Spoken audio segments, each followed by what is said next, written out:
Pernah kepikiran gak sih, apa sebetulnya tujuan besar di balik semua aturan dalam ajaran Islam?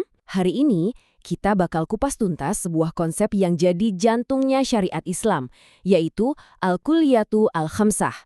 Ini adalah 5 prinsip dasar yang dirancang untuk kebaikan kita semua, seluruh umat manusia. Jadi, untuk apa sih sebenarnya ada sholat, puasa, zakat, sampai berbagai larangan? Apa ini cuma sekumpulan perintah dan larangan aja? Atau jangan-jangan ada sebuah cetak biru yang jauh lebih besar di baliknya? Yuk kita cari tahu jawabannya bareng-bareng. Nah, ini dia jawabannya. Maqasid al-Syariah. Jadi, tujuan utama dari hukum Islam itu simpel, yaitu untuk mewujudkan kemaslahatan atau kebaikan dan menolak segala bentuk kerusakan. Dari konsep inilah lahir Al-Kulliyatu Al-Khamsah, yang artinya yaitu 5 prinsip dasar. Kelima prinsip ini ibarat pilar yang memastikan masyarakat bisa berjalan dengan adil, aman, dan sejahtera. Coba bayangin deh, kelima prinsip ini tuh kayak blueprint untuk membangun peradaban yang landasannya adalah kebaikan. Kalau salah satu aja pilar ini goyah atau diabaikan, wah, bisa timbul kekacauan dan kerusakan di tatanan masyarakat. Sekarang mari kita lihat apa aja sih kelima prinsip ini. Oke, ini dia kelima prinsipnya. Menjaga agama, jiwa, akal, keturunan, dan harta. Yang menarik banget dari sini adalah urutannya loh. Ini bukan urutan acak. Menurut para ulama besar seperti Imam Al-Ghazali, hierarkinya itu mutlak. Jadi, menjaga agama itu lebih utama dari menjaga jiwa. Menjaga jiwa lebih utama dari menjaga akal, dan seterusnya.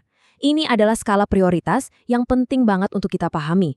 Oke, sekarang kita bakal selami satu persatu kelima prinsip utama ini. Kita mulai dari yang paling puncak, yang paling fundamental, yaitu menjaga agama. Prinsip yang pertama adalah hifdzu al-din, atau melindungi agama. Ayat ini jadi landasan utamanya, bahwa tujuan kita diciptakan ya untuk beribadah kepada Allah. Agama itu ibarat kompas moral dan spiritual yang jadi panduan hidup kita. Terus gimana sih cara kita menjaganya sehari-hari? Ternyata, penerapannya itu ada dua sisi. Ke dalam diri, kita menjaganya dengan menjalankan rukun Islam, kayak sholat dan zakat. Tapi, ada juga sisi keluarnya yang gak kalah penting, yaitu dengan menghormati kebebasan beragama orang lain. Jadi, toleransi itu bagian penting dari menjaga prinsip ini dalam skala masyarakat yang lebih luas. Selanjutnya, prinsip kedua adalah hifzu an-nafs, atau melindungi jiwa. Coba deh kita renungkan ayat ini. Indah banget kan? Ayat ini nunjukin betapa tingginya nilai sebuah nyawa dalam Islam. Menyelamatkan satu jiwa, itu nilainya setara dengan menyelamatkan seluruh umat manusia. Ini pernyataan yang luar biasa kuat tentang kesucian hidup. Perlindungan jiwa ini cakupannya luas banget.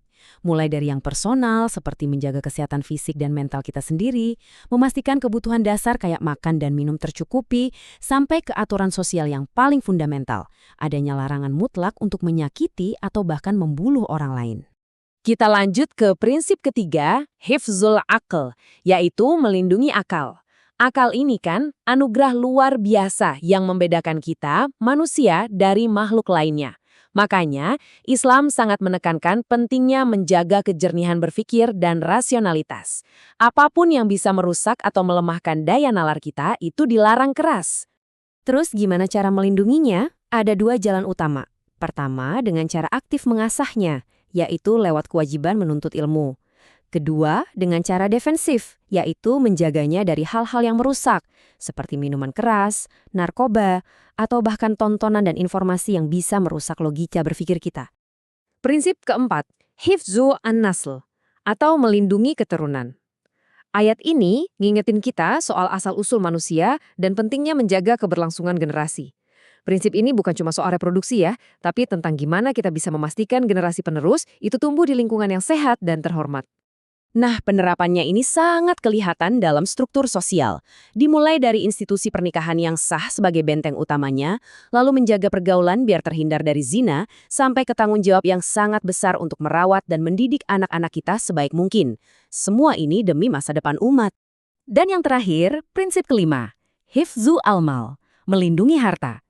Islam itu mendorong umatnya untuk jadi produktif.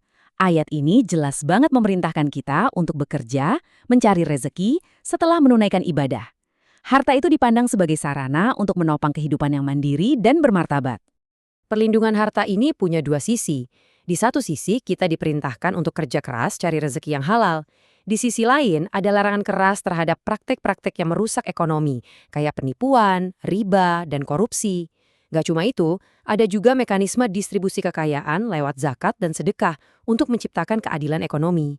Oke, setelah kita paham kelima prinsip tadi, ada satu konsep lagi yang menurut saya cemerlang banget, yaitu tentang gimana sih cara Islam memastikan kelima prinsip ini benar-benar terjaga. Ternyata ada dua pendekatan utama. Coba kita lihat tampil ini keren banget. Untuk setiap prinsip, ada dua pendekatan. Yang pertama, min nahyati al-wujud, ini sisi proaktifnya, untuk membangun dan memelihara. Contohnya, kita sholat untuk menjaga agama, atau menikah untuk menjaga keturunan. Pendekatan kedua, min nahyati al-adam, ini sisi preventifnya, untuk mencegah kerusakan. Contohnya, ada hukuman bagi pencuri untuk menjaga harta. Jadi ada aksi untuk membangun, sekaligus ada benteng pertahanannya. Lengkap. Jadi, apa kesimpulan besarnya dari semua ini? Kerangka kerja Al-Kulliyatul Al-Khamsah ini pada dasarnya membawa kita pada satu tujuan yang sangat mulia, menciptakan harmoni, baik di dunia ini maupun untuk kehidupan kita setelahnya. Pada akhirnya, Al-Kulliyatul Al-Khamsah itu bukan sekedar kumpulan aturan hukum yang kaku. Jauh dari itu, ini adalah wujud nyata dari kasih sayang Allah, sebuah rahmat bagi seluruh alam.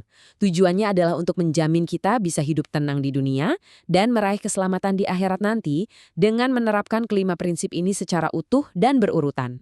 Nah, sebagai penutup, saya mau mengajak kita semua untuk merenung.